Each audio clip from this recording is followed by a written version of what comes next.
Hi friend, welcome to PLC. ये mock test second है Beltron do preparation का। जो भी ये वीडियो सीरीज आ रहा है इसमें मॉक टेस्ट सेकंड है। पीवाईक्यू का मतलब है ये प्रीवियस ईयर क्वेश्चन का है। यहाँ पे जो भी क्वेश्चन दिखेंगे वो प्रीवियस ईयर क्वेश्चन ही दिखेंगे। जो 2019 में जो एग्जाम हुआ था उन्हीं एग्जाम से ये क्वेश्चन सारे उठाए गए हैं। यहाँ पे shift A B C D मैंने खुद से नाम रख दिया है।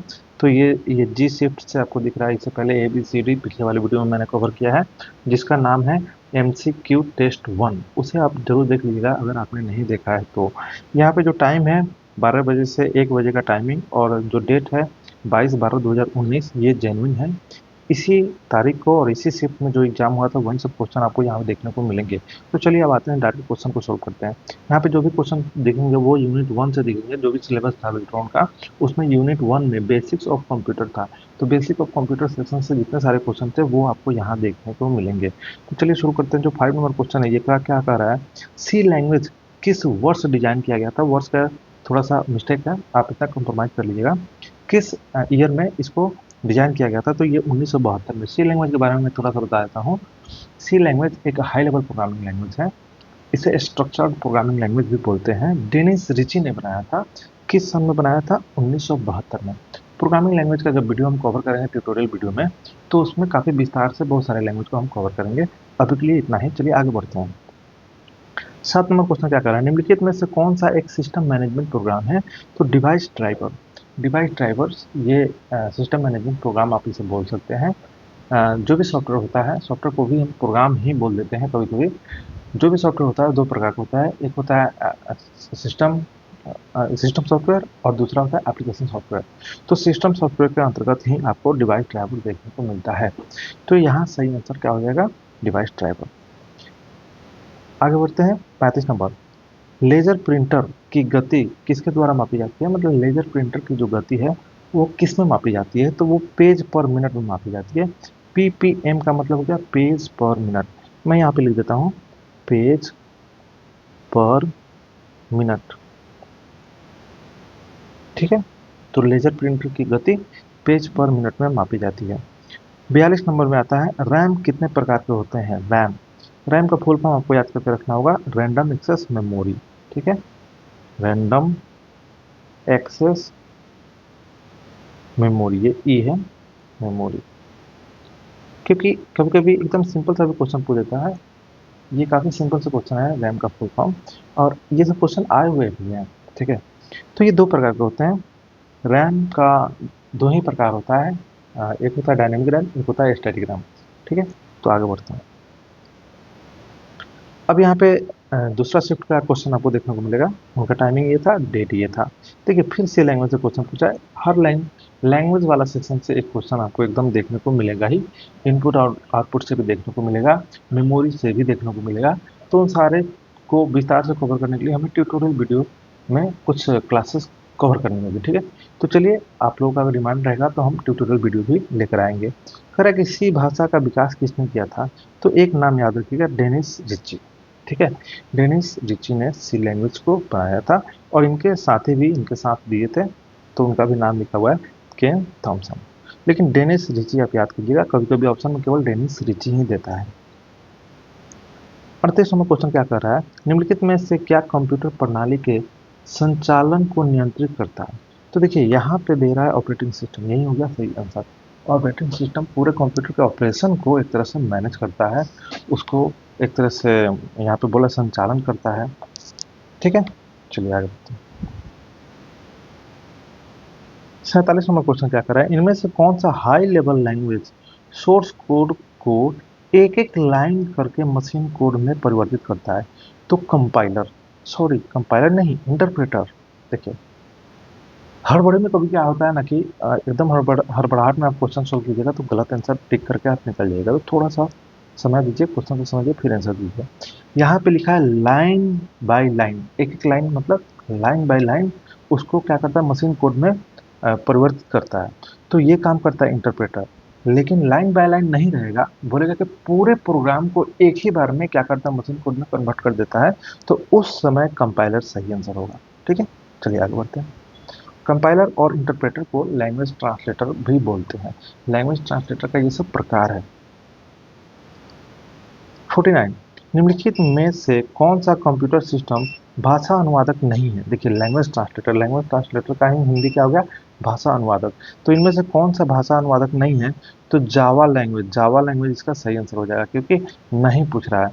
अब बाकी ये तीनों क्या है? Language translator, compiler, interpreter, assembler. ठीक है, ये तीनों क्या है? लैंग्वेज ट्रांसलेटर है।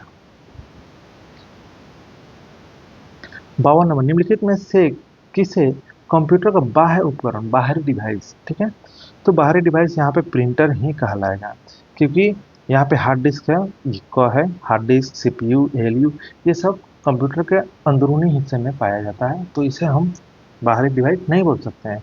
लेकिन प्रिंटर बाहर रहता है, सीपीयू के बाहर रखा हुआ रहता है, पेरिफेरल डिवाइस के अंतर्गत आता है, आउटपुट डिवाइस के अंतर्गत आता है। ठीक है, थोड़ा सा मैं बताता हूँ। पेरिफेरल डिवाइस का मतलब क्या होता है कि मान लीजिए कि ये आपका सीपीयू है, तो सीपीयू के आसपास में जो पड़ा हुआ डिवाइस है, मतलब उसके आसपास में एक घेरा बना के है, तो ये पेरिफेरल डिवाइस हो गया। उन्हीं पेरिफेरल डिवाइस में से कुछ डिवाइस आपके इनपुट डिवाइस हो सकते हैं, कुछ डिवाइस आउटपुट डिवाइस हो सकते हैं। तो इन सब चीज़ों को, कितने प्रकार के इनपुट डिवाइस होता है, कितने प्रकार के आउटपुट डिवाइस होता है, उसके लिए ट्यूटोरियल वीडियो में हमें कवर करना होगा। चलिए नेक्स्ट शिफ्ट में देखते हैं कितने क्वेश्चन मिलते हैं हमें।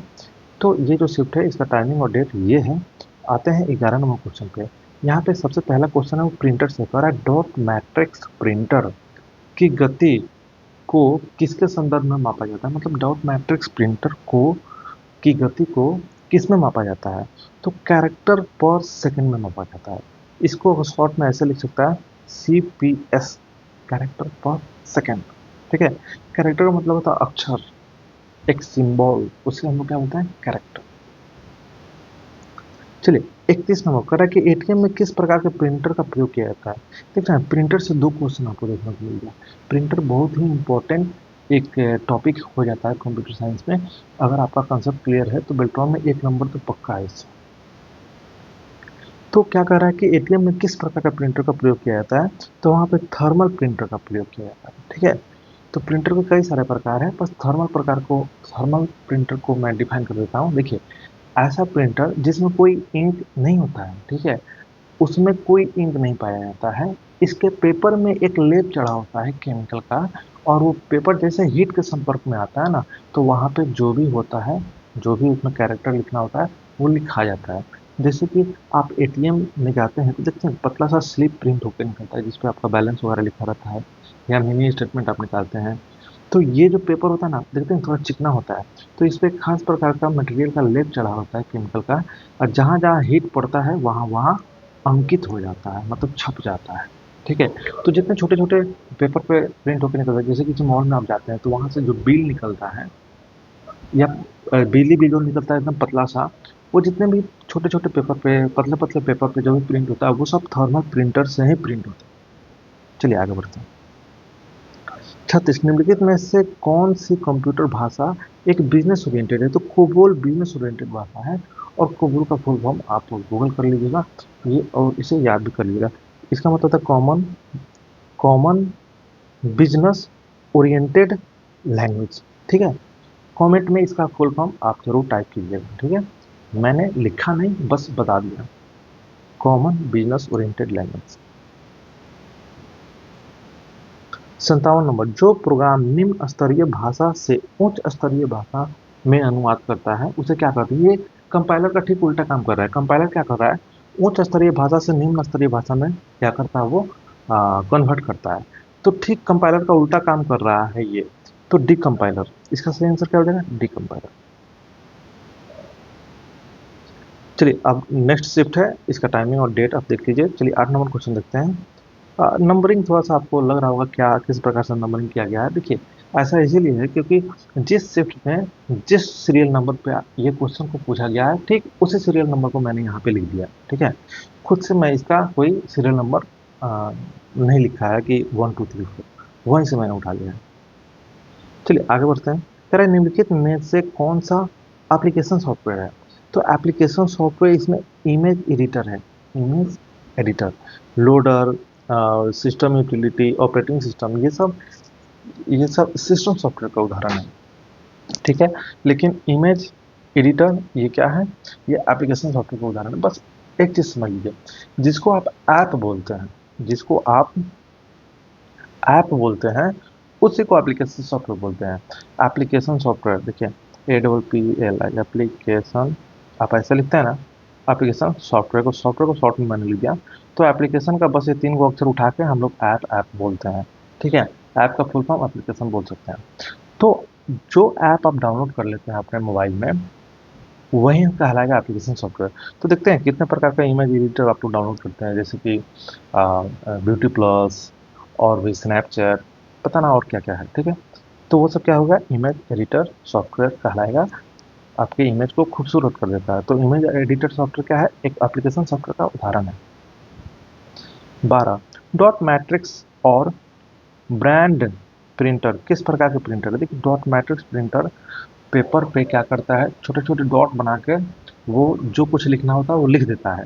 तो डॉट बनाने के लिए आपको उस पेपर पे थोड़ा सा हिट करना होगा, मतलब पीटना होगा, उस पर हैमर करना होगा। तो उस पेपर पे आप थोड़ा सा दबाव लगा रहे हैं, तो वो कहलाएगा इम्पैक्ट प्रिंटर। ठीक है, चलिए 28 नंबर क्वेश्चन देखते हैं। निम्नलिखित में से कौन सा सीपीयू की अभिगम्यता गति को बढ़ाता है। बस गति को बढ़ाता है, इतना ही समझ लीजिए। सीपीयू के स्पीड को बढ़ाने का काम करता है कैश मेमोरी। एस को आप हटा दीजिए, खाली मेमोरीज, इंग्लिश में मेमोरीज लिखने की कोशिश किया गया है। चलिए, अब आ गया कोबोल। कोबोल लैंग्वेज किस वर्ष बनाया गया था, तो ये 1959 में बनाया गया था कोबोल। ठीक है, 46 निम्नलिखित में से कौन सा एप्लीकेशन सॉफ्टवेयर नहीं है। देखिए यहाँ पे पूछ रहा है एप्लीकेशन सॉफ्टवेयर नहीं है। सॉफ्टवेयर से तो हर शिफ्ट में एक क्वेश्चन रहेगा ही, लैंग्वेज ट्रांसलेटर से एक क्वेश्चन रहेगा ही, प्रिंटर से एक क्वेश्चन रहेगा ही। ठीक है, एप्लीकेशन सॉफ्टवेयर है कि सिस्टम सॉफ्टवेयर, मतलब सॉफ्टवेयर के प्रकार से एक क्वेश्चन रहेगा ही, इनपुट आउटपुट से एक क्वेश्चन रहेगा ही। तो इस तरह से करके आपको तैयारी करना होगा, तब जाकर जो भी है पहला यूनिट कंप्लीट हो जाएगा आपका। और मान के चलिए 4-5 नंबर तो आपका पक्का। तो 46 में क्या कर रहा है, निम्नलिखित में से कौन सा एप्लीकेशन सॉफ्टवेयर नहीं है। तो एप्लीकेशन सॉफ्टवेयर नहीं है पूछ रहा है, तो ऑपरेटिंग सिस्टम एप्लीकेशन सॉफ्टवेयर नहीं है। ऑपरेटिंग सिस्टम सिस्टम सॉफ्टवेयर का उदाहरण है। अब 47 निम्नलिखित में से कौन सा प्रिंटर कार्बन फॉर्म का उपयोग करता है। तो देखिए, carbon form Daisy wheel carbon form का उपयोग करता है। जो भी इम्पैक्ट प्रिंटर है ना, वो कार्बन फॉर्म का उपयोग करता है, मतलब कार्बन फिल्म बोल सकते हैं, या कार्बन का एक पट्टी रहता है उसमें। अगर आप लोग टाइप राइटर मशीन देखते होंगे ना, जो जो पुराना वाला जो खट खट खट करके टाइप होता है, उस पे जब आप लोग देखिएगा, तो एक इस साइड में चक्की रहता है, एक इस साइड में चक्की रहता है, और एक साइड में चक्किया में क्या रहता है, कार्बन लपेटा हुआ रहता है, और ऐसे करके दूसरे साइड में गया रहता है। और जो भी आप टाइप करते हैं, पीछे आपका पेपर लगा रहता है। पेपर का कलर मैं थोड़ा सा दूसरे कलर से करता हूँ। जो भी आप यहाँ पे मारते हैं, तो ये कार्बन जाके इस पेपर को टच करता है, और यहाँ पे ABCD जो कुछ है लिखा जाता है। तो जितने भी इम्पैक्ट प्रिंटर होंगे, सब में कार्बन होगा। तो इम्पैक्ट प्रिंटर का उदाहरण क्या है, डॉट मैट्रिक्स, डेजीविल, ड्रॉम, ये सब इम्पैक्ट प्रिंटर है। चलिए आगे बढ़ते हैं। 54 निम्नलिखित में से किस लैंग्वेज के लिए एक इंटरप्रेटर की आवश्यकता होती है। तो पाइथन के लिए इंटरप्रेटर की आवश्यकता होती है। ठीक है, अब यहाँ पे कुछ क्वेश्चन आपको इंग्लिश में देखने को मिलेंगे। चलिए, अच्छा बात है, ये कुछ लोगों का डिमांड रहता है इंग्लिश में। तो ये जो शिफ्ट है, इसका टाइम और डेट आप देख लीजिए। चलिए पहला क्वेश्चन को सॉल्व करते हैं। Dash is legitimate special purpose software created to perform particular task. एक ऐसा सॉफ्टवेयर जो एक खास काम करने के लिए बनाया गया है, तो वो एप्लीकेशन सॉफ्टवेयर ही कहलाता है। कोई भी एप्लीकेशन सॉफ्टवेयर आप देख लीजिएगा, वो एक खास काम करने के लिए बनाया जाता है, चाहे इमेज को खूबसूरत करने के लिए बनाया जाए, चाहे आपका ऑडियो एडिटिंग के लिए बनाया जाए, चाहे वीडियो एडिटिंग के लिए बनाया जाए, चाहे आपका MS वर्ड हो गया, जिसमें आप कुछ वर्ड टाइप करके उसको फॉर्मेट करके प्रिंट कर लें, चाहे एक्सेल हो गया, पावर पॉइंट हो गया, ये सब क्या है, एप्लीकेशन सॉफ्टवेयर। ठीक है, तो एप्लीकेशन सॉफ्टवेयर सही आंसर हो जाएगा। नो, कह रहा है कि which of the following is an example of input device. तो input device, mouse input device है। अब देखिए क्वेश्चन कितना अच्छा है, यहाँ पे कह रहा है first generation computer use which type of language, किस प्रकार का प्रोग्रामिंग लैंग्वेज का इस्तेमाल करता था फर्स्ट जनरेशन। तो फर्स्ट जनरेशन का जो भी मशीन था, वो डायरेक्ट मशीन लैंग्वेज को सपोर्ट करता था। तो फर्स्ट जनरेशन का जो कंप्यूटर था वो मशीन लैंग्वेज में काम करता था। अब ये नेक्स्ट शिफ्ट है, ठीक है। इसमें रजिस्टर के बारे में पूछा गया है। रजिस्टर मेमोरी से रिलेटेड है, ठीक है ना, मेमोरी का एक प्रकार है, तो मेमोरी से भी एक क्वेश्चन रहेगा। Register is a part of which of the following. Register processor का पार्ट है, प्रोसेसर का अंदर रजिस्टर पाया जाता है, छोटे छोटे बहुत सारे रजिस्टर होते हैं। 10 नंबर का है, compiler is use to convert. Compiler का काम क्या है, हाई लेवल लैंग्वेज से मशीन लेवल लैंग्वेज में कन्वर्ट करना, तो डी हो गया इसका सही आंसर। कंपाइलर का मतलब हाई लेवल लैंग्वेज को लेगा और उसको मशीन लेवल लैंग्वेज में बदल देगा, ठीक है।